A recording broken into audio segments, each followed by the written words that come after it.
आता पाहूयात सकाळच्या 100 बातम्या. उपराष्ट्रपती पदाच्या निवडणुकीत शिवसेनेनं एनडीएला पाठिंबा दिलाय. शिवसेनेचे मुख्य नेते उपमुख्यमंत्री एकनाथ शिंदेंनी याबाबतची घोषणा केली. महायुती म्हणूनच स्थानिक स्वराज्य संस्थांच्या निवडणुका देखील लढवणार असल्याचं शिंदे म्हणाले. बेस्ट पतपेढीच्या निवडणुकीमध्ये ठाकरेंची शिवसेना आणि मनसेची युती झाल्याची माहिती समोर आली होती. शिवसेना उभाठा आणि मनसेनं युतीचा पहिला पाऊल टाकल्याचं बोललं जात होते. मात्र ठाकरेंची शिवसेना आणि मनसेच्या युतीचा निर्णय अजून झालेला नाही, अशी प्रतिक्रिया संदीप देशपांडेंनी दिली. दिल्लीत एकनाथ शिंदेंनी अमित शहांची भेट घेतली. महायुतीतील तिढ्यावरती मार्ग काढण्याची विनंती शहांकडे केल्याची माहिती सूत्रांनी दिली आहे. एकनाथ शिंदेंनी पंतप्रधान नरेंद्र मोदींची भेट घेतली. अमित शहांच्या भेटीनंतर शिंदेंनी सहकुटुंब पंतप्रधान मोदींची भेट घेतली. उद्धव ठाकरेंनी दिल्लीत शरद पवारांच्या निवासस्थानी भेट दिली. ठाकरेंनी सहकुटुंब शरद पवारांची भेट घेतली. यावेळी राष्ट्रवादी शरदचंद्र पवार पक्षाचे सर्व खासदार उपस्थित होते आणि दोन्ही शिवसेनेचे प्रमुख दिल्ली दौऱ्यावरती आज असल्यामुळे चर्चांना उधाण आलंय. धाराशिवमध्ये काँग्रेसला मोठा धक्का बसलाय. काँग्रेसच्या 200 पदाधिकाऱ्यांनी भाजपात प्रवेश केला. रवींद्र चव्हाण आणि चंद्रशेखर बावनकुळे यांच्या उपस्थितीत हा पक्ष प्रवेश पार पडला. मीरा भाईंदर पालिकेत केमछो बारचा मुद्द्यावरती जोरदार चर्चा झाली. त्यानंतर प्रताप सरनाईकांनी कारवाईचे आदेश दिले होते. सरनाईकांच्या आदेशानंतर कारवाईसाठी पालिकेचं पथक घटनास्थळी दाखल झालं. कल्याण शेळफाटा मार्गावरील पलावा उड्डाणपुलाच्या कामाचं स्ट्रक्चरल ऑडिट केलं जाणार आहे. यासाठी शासनानं मंजुरी दिली. मनसे नेते राजू पाटलांनी मुख्यमंत्र्यांकडे ऑडिटची मागणी केली होती. बुलढाण्यात ठाकरेंच्या शिवसेनेची टी शर्ट घातल्यामुळे हार्ट पेशंटसाठी आलेली रुग्णवाहिका नाकारण्यात आली. आमदार संजय गायकवाड यांच्या कार्यकर्त्यांनी ही रुग्णवाहिका नाकारल्याची माहिती मिळाली. मात्र रुग्णवाहिका चालकानं सर्व आरोप फेटाळले. भंडाऱ्याच्या गणेशपूर गावातील जिल्हा परिषदेच्या शाळेत दादा भुसेंनी भेट दिली. यावेळी शिक्षा मंत्री भुसेंनी शाळेतील विद्यार्थ्यांशी संवाद साधला. दरम्यान शाळेची पटसंख्या 150 झाल्यामुळे भुसेंनी शिक्षक आणि पालकांचं कौतुक केलं. बुलढाण्यात मुख्यमंत्री देवेंद्र फडणवीसांनी कुटे कुटुंबियांची सांत्वनपर भेट घेतली. आमदार संजय कुटे यांच्या मातोश्रींचं निधन झाल्यामुळे ही भेट त्यांनी घेतली. मुंबई गोवा महामार्गाची उद्या सार्वजनिक बांधकाम मंत्री शिवेंद्रसिंह राजे भोसले पाहणी करणार आहेत. रायगडमधील पळसपे फाट्यापासून ते पाहणीला सुरुवात करतील. येत्या डिसेंबरपर्यंत महामार्गाचं काम पूर्ण होणार आहे. नांदेडमध्ये माजी खासदार खदगावकरांच्या निवासस्थानी अजित पवारांनी सांत्वनपर भेट दिली. गेल्या शुक्रवारी खदगावकर यांच्या पत्नी स्नेहलता पाटील खदगावकर यांचं निधन झालं. आंतरराष्ट्रीय पातळीवरची एक मोठी बातमी. अमेरिकेचे अध्यक्ष ट्रम्प यांनी भारतीय वस्तूंवरती 25% जादा टॅरिफ लावलंय. त्यामुळे आता अमेरिकेत भारतीय वस्तूंवरती लागणारं टॅरिफ 50% पोहोचलंय. भारतानं रशियाकडनं खनिज तेल खरेदी सुरूच ठेवल्यामुळे दंड म्हणून अतिरिक्त शुल्क लावण्यात येत असल्याचं ट्रम्प यांनी जारी केलेल्या आदेशात म्हटलंय. काही सेक्टर्सवरती याचा परिणाम होऊ शकतो. मात्र हे लक्षात पण घेणं आपल्याला गरजेचं आहे की आपल्याला इतरही मार्केट जे आता ओपन झालेले आहेत, विशेष करून युरोपचं मार्केट आपल्यासाठी मोठ्या प्रमाणावरती आहे. सेंट्रल एशियाचं मार्केट आहे. UAE सारख्या देशाबरोबर आपला मुक्त व्यापार करार झाला, इंग्लंड बरोबर झाला, ऑस्ट्रेलिया बरोबर झालेला आहे. त्यामुळे या मार्केट्सला भारताला टॅप करावं लागेल. काही काळापुरता हा परिणाम तुम्हाला जाणवू शकतो, परंतु हा फार मोठ्या स्वरूपाने ओव्हरऑल इकॉनॉमीवरती होईल असं मला वाटत नाही. पुन्हा या बुलेटिनमध्ये बघूयात सकाळच्या 100 बातम्या. भारत आणि चीनमध्ये गलवान खोऱ्यात संघर्ष उफाळल्यानंतर आता पंतप्रधान मोदी पहिल्यांदा चीन दौऱ्यावरती जात आहेत. या महिन्याच्या अखेरीस मोदींचा हा परदेश दौरा असणार आहे. पंतप्रधान मोदी आपल्या या परदेश दौऱ्यात जपान आणि चीन या दोन्ही देशांना भेट देतील. केंद्रीय गृहमंत्री अमित शहा यांच्या विरोधात 2018 साली केलेल्या बदनामीकारक वक्तव्याप्रकरणी लोकसभेतील विरोधी पक्षनेते राहुल गांधी यांना झारखंडमधील चाईबासा इथल्या न्यायालयानं जामीन मंजूर केला. राहुल गांधी सुनावणीला उपस्थित होते. त्यांना काही अटींवरती जामीन मंजूर झाला. माधुरी उर्फ महादेवी हत्तीसाठी कोल्हापूर जिल्ह्यातील नांदणी मठाजवळ वनविभागानं निवडलेल्या जागेवर पुनर्वसन केंद्र उभारण्याचा राज्य सरकारचा प्रस्ताव असून त्यासाठी गुजरातमधील वनतारा संस्थेनं मदत करण्याची तयारी दाखवली आहे. मुख्यमंत्री देवेंद्र फडणवीस यांनी वनतारा व्यवस्थापनाच्या वरिष्ठ अधिकाऱ्यांशी बुधवारी मुंबईत चर्चा केल्यानंतर ही माहिती दिली. गेले काही दिवस विश्रांती घेतलेला पाऊस पुन्हा सक्रिय झाला असून राज्यातल्या अनेक भागात पावसानं हजेरी लावली आहे. दरम्यान पुढील 4 ते 5 दिवस राज्यात मेघगर्जनेसह पावसाचा अंदाज हवामान विभागानं वर्तवलाय. या कालावधीत कोकण, मध्य महाराष्ट्र आणि मराठवाड्यात पावसाचा जोर अधिक असणार आहे. सोलापूरसह पुणे, अहिल्यानगर, धाराशिव जिल्ह्यासाठी वरदायिनी ठरलेलं उजनी धरण आज 100% भरणार असल्याची शक्यता आहे. उन्हाळ्यात टंचाईच्या काळात 23% पाणीसाठा उरलेलं उजनी धरण सध्याच्या चांगल्या पर्जन्यमानामुळे 98% भरलं असून त्यात 100% होईल अशी शक्यता आहे. संपूर्ण राज्यभरात 10 दिवस उशिरा पेरण्या सुरू झाल्यात. आता पावसानं पाठ फिरवल्यामुळे विदर्भ आणि मराठवाड्यातील पिकं संकटात सापडली आहेत. राज्यातील 207 तालुक्यात सरासरीपेक्षा कमी पाऊस झालाय. त्यात उन्हाचा चटका वाढल्यामुळे पिकं कोमेजत आहेत. दहशतवादी कारवाया किंवा काही घातपाती कारवायांची शक्यता असल्याचा अहवाल देत bureau of civil aviation security या संस्थेनं देशातील सर्व विमानतळांना हाय अलर्ट जारी केलाय. 22 सप्टेंबर ते 2 ऑक्टोबर या कालावधीसाठी हाय अलर्ट जारी करण्यात आलाय.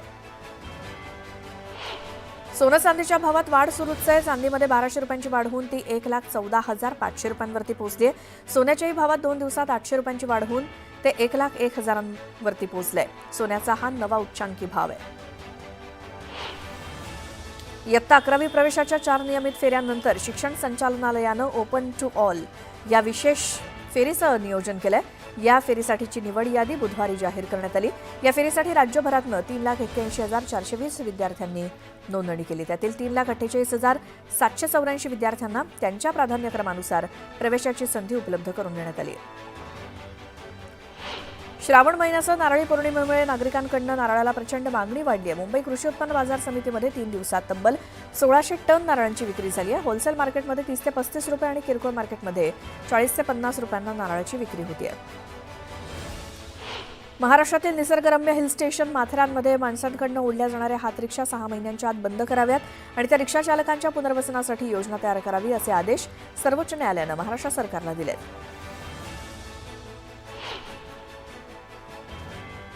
इथे एक छोटासा ब्रेक घेऊन आपण लगेच परत येऊयात इतर घडामोडी बघण्यासाठी. तुम्ही बघत राहा न्यूज 18 लोकमत. ब्रेकनंतर कोल्हापूरकरांसाठी अत्यंत मोठी बातमी ती म्हणजे महादेवी हत्तीणेला लवकरात लवकर कोल्हापुरात आणू आणि महादेवीसाठी नांदणीच्या मठातच निवारा केंद्र उभारू अशी माहिती वनताराचे सीईओ विहान कर्णी यांनी दिली. नांदणी मठाचे स्वस्ती श्री जिनसेन भट्टारक स्वामी यांच्यासोबत वनताराच्या सीईओंची बैठक पार पडली आणि या बैठकीनंतर दोघांनीही संयुक्त पत्रकार परिषद घेत याबाबत सविस्तर माहिती दिली. यावेळी नांदणी मठाच्या स्वामींनी वनतारासोबतच अनंत अंबानींच्या या भूमिकेचं कौतुक केलं. वनतारा स्वामी जी के साथ मठ के मिलके साथ हम यहाँ एक घर माधुरी के लिए बना सकते हैं जहाँ माधुरी वापस अपने कोल्हापुर वासी अपने फैमिली के पास वापस आ सकती है. मैं खाली ये कहना चाहता हूँ कि ना वनतारा ना अनंत अंबानी जी जो वनतारा के पीछे इतना उन्होंने अच्छा काम किया है, किसी का कभी भी यह उद्देश्य नहीं था कि हम किसी को भी ठेस पहुँचाए, कोई भी सेंटिमेंट को हर्ट करे. ये अननोइंगली हुआ है. कोर्ट के आदेश के हिसाब से हमने काम किया और उस आदेश के कारण लोगों ने हमको दोषी ठहराया. पर मैं खाली इतना कहना चाहता हूँ कि उनका उद्देश्य एक ही है कि जानवरों का भला हमेशा हो.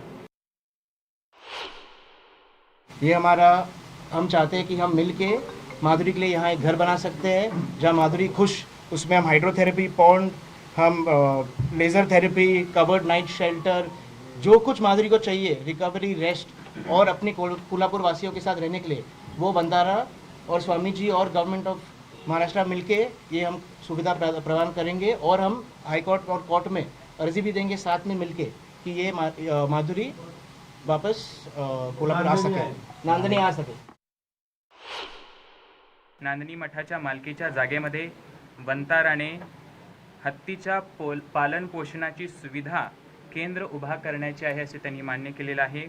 हत्तीच्या बाबतीत सुप्रीम कोर्टाचा निर्णय झाल्यानंतर हत्तीची पूर्ण मालकी जिनसेन मठाकडे मात्र राहील. देखभालीची व्यवस्था, वैद्यकीय तज्ज्ञाची सेवाचं पथक वनतारा पुरवण्याचे आहे. त्याचबरोबर एकंदरीत समाधानकारक चर्चा झालेली आहे. त्याप्रमाणे हत्ती नांदणीपर्यंत येईपर्यंत वनताराने आपल्याला सहकार्य करत राहावं अशी मंगल भावना आहे. आज वनताराचे विहान करणी इथपर्यंत आले याचं कारण की अनंत अंबानींनी व त्यांच्या परिवारांनी त्यांना इथपर्यंत पाठवलेलं आहे. तर आमच्या या भूमिकेला अनंत अंबानींना आणि अनंत अंबानीच्या या भूमिकेंना आमचा पूर्ण आशीर्वाद आहे. तर कोल्हापूरच्या महादेवी हत्तीणेला पुन्हा कोल्हापुरात आणण्याविषयी नांदणी मठाचे स्वस्ती श्री जिनसेन भट्टारक स्वामी यांच्यात सकारात्मक बैठक पार पडली आणि वनतारामध्ये प्राण्यांसाठी असलेल्या सगळ्या सुविधा महादेवीला नांदणी मठातच उपलब्ध करून देण्याची तयारी वनतारानं दर्शवली आहे. वनताराच्या या भूमिकेचं स्वस्ती श्री जिनसेन भट्टारक स्वामी यांनी स्वागत केलं, तर वनताराचे सर्वेसर्वा अनंत अंबानी यांनी घेतलेल्या या सकारात्मक भूमिकेचं तोंड भरून कौतुक केलं, तसंच आपले आशीर्वादही दिले.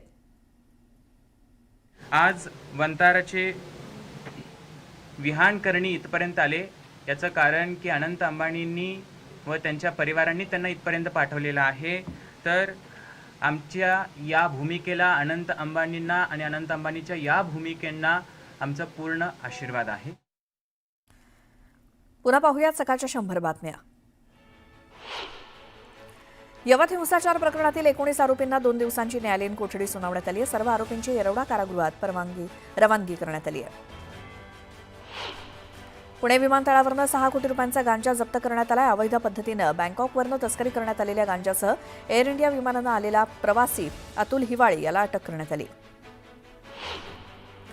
पुण्यामध्ये माजी नगरसेवकाच्या जावयाकडनं वाहनांची तोडफोड करण्यात आली. पुण्यातील कोंढवा परिसरात हा प्रकार घडला. वाहनांची तोडफोड करत दहशत माजवण्याचा प्रयत्न झाला असून या घटनेचं सीसीटीव्ही फुटेज समोर आलंय. पुण्याच्या हिंजवडी परिसरातील छत्रपती शिवाजी महाराज चौकामध्ये 2 दुचाकीस्वारांमध्ये फ्रीस्टाईल हाणामारी झाली. हेल्मेटने एकमेकांना मारहाण करत एका तरुणानं दुसऱ्याला उचलून जमिनीवर आपटलं. या हाणामारीचं सीसीटीव्ही फुटेज समोर आलंय. खेड तालुक्यातील आंतरजातीय प्रेमविवाह प्रकरणात ट्विस्ट आलाय. आंतरजातीय प्रेमविवाह केल्यामुळे मारहाण झालेल्या जोडप्यातील नवरा मुलगा अगोदरच विवाहित असल्याचं समोर आलंय. प्राजक्ता काशी धीच्या माहेरच्यांचे वकील निलेश आंधळे यांनी हा खुलासा केलाय. दिल्लीमध्ये पंतप्रधान मोदींनी कर्तव्य भवनाचं उद्घाटन केलं. केंद्र सरकारच्या मंत्रालयांना एकाच ठिकाणी आणण्यासाठी हे महत्त्वाचं पाऊल आहे. जळगावच्या पारोळ्यातील भुईकोट किल्ल्याच्या जीर्णोद्धारासाठी नवीन आराखडा तयार करण्यात आलाय. ढासळलेला बुरुज नव्यानं बांधण्यात येणार आहे. यासाठी 5 कोटी रुपये खर्च केले जाणार आहे. रत्नागिरीच्या लोटे MIDC या ठिकाणी एका कंपनीतनं रसायनयुक्त सांडपाणी उघड्यावरती सोडल्याचं समोर आलंय. त्यामुळे परिसरात मोठ्या प्रमाणात दुर्गंधी पसरल्यामुळे नागरिकांच्या आरोग्याला धोका निर्माण झालाय. रसायनयुक्त पाणी सोडणाऱ्या कंपनीवरती कारवाई करण्याची मागणी करण्यात आली आहे. चंद्रपुरात आमदार किशोर जोरगेवार यांच्या मातोश्रीच्या नावे होणाऱ्या चौक सौंदर्यीकरण आणि स्मारकाला नागरिकांनी विरोध केला. नागरिकांच्या विरोधानंतर जोरगेवार यांनी एक पाऊल मागे घेतलंय. नाव दिल्यामुळे किंवा न दिल्यामुळे जनसेवेचं काम काही कमी होणार नाही अशी भावना जोरगेवारांनी व्यक्त केली. धुळ्याच्या लाटीपाडा गावाच्या पुनर्वसनाचा प्रलंबित प्रश्न आता मार्गी लागण्याची शक्यता आहे. राष्ट्रीय अनुसूचित जमाती आयोगाचे अध्यक्ष अंतरसिंह आर्या यांनी लाटीपाडा गावाला भेट देऊन पुनर्वसन स्थळाची पाहणी केली आणि या भेटीदरम्यान त्यांनी जिल्हाधिकारी तसंच महसूल अधिकाऱ्यांना पुनर्वसन लवकरात लवकर पूर्ण करण्याचे निर्देश दिले. छत्रपती संभाजीनगर महापालिका प्रशासनानं मागील काही दिवसांपासून गोपनीय पद्धतीनं प्रभाग आराखडा तयार केला. शासन स्तरावरतीच आरक्षण टाकण्याची प्रक्रिया पूर्ण होण्याची शक्यता वर्तवली जाते.